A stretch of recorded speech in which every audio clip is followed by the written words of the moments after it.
This is Mari Lane on the Buying Space channel. Today I'm reading from the book of Genesis out of the Torah. I stopped on chapter 25, verse 18, and talked about the Arab nations. We're going to start in verse 19. And these are the generations of Isaac, the son of Abraham. Abraham begot Isaac. And Isaac was 40 years old when he took Rebekah, the daughter of Bethuel, the Syrian of Pandaram, the sister to Laban, the Syrian, to himself as wife. And Isaac entreated the Lord on the behalf of his wife, because she was barren. And the Lord let him be entreated of him, and Rebekah his wife conceived. And the children struggled together with her. And she said, If it be so, why did I desire this? And she went to inquire of the Lord. And the Lord said to her, 2 nations are in thy womb, and 2 peoples shall be separated from thy bowels, and only one people shall be stronger than the other people, and the elder shall serve the younger. And when her days to be delivered were fulfilled, behold, there were twins in her womb. And the first came out ruddy, all over like a hairy garment, and they called his name Esau.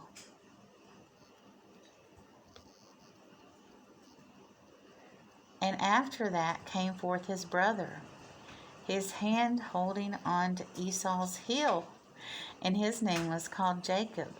And Isaac was 60 years old when she bore them. And the boys grew up, and Esau was an expert hunter and a man of the field, and Jacob was a plain man, dwelling in tents.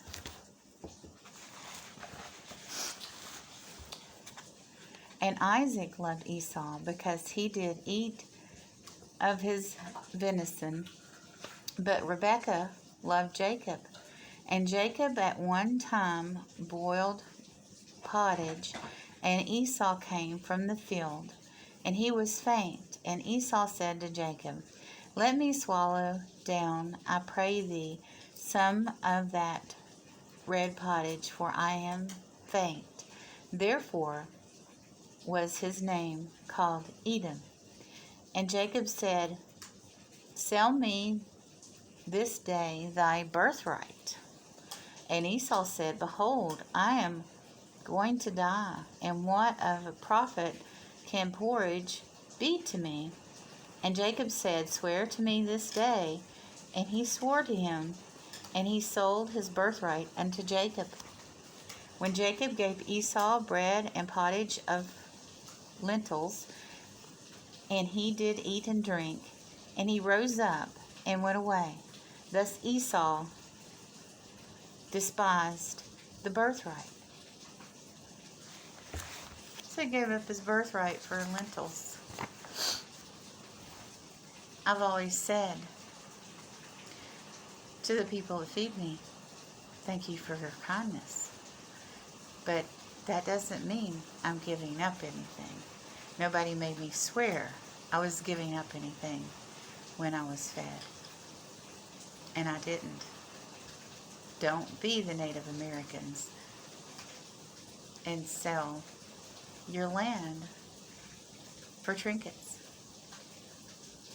for food, for whiskey, for anything, for porridge, for lentils.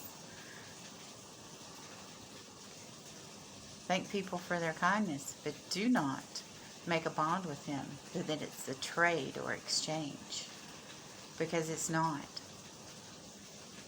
I don't think that Jacob was right to do this. That was his brother.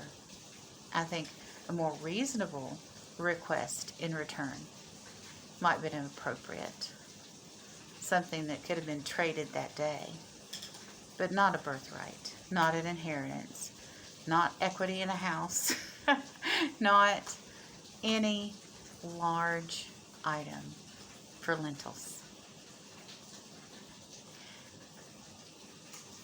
You give me lentils, I'll take you to the store. You can borrow my camel, but you can't have my inheritance for food.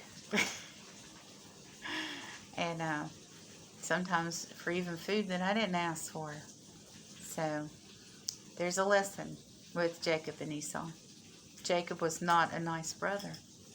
Now, that doesn't mean he wasn't a good man and didn't lead a nation. And Esau led his people. But if your brother needs a bowl of lentils to survive, you give him no bowl of lentils. You don't ask him for his kingdom. Have a wonderful and blessed day, everyone.